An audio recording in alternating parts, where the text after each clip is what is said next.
नमस्कार प्रणाम।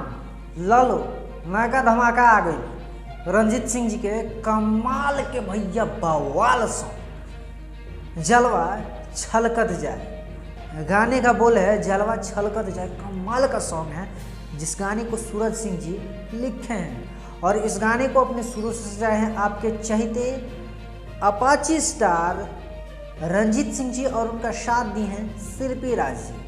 आपको बता दें कि विकास यादव जी का म्यूजिक है और मनोज वरुण जी के डायरेक्शन में बना है वीडियो। काफ़ी कमाल का वीडियो शूट हुआ है जिस वीडियो में रंजीत सिंह जी के साथ पल्लवी गिरी जी दिख जाएंगे। ये गाना कल सुबह में 7 बजे रंजीत सिंह जी के official YouTube channel Ranjit Singh official से रिलीज़ हो रहा है।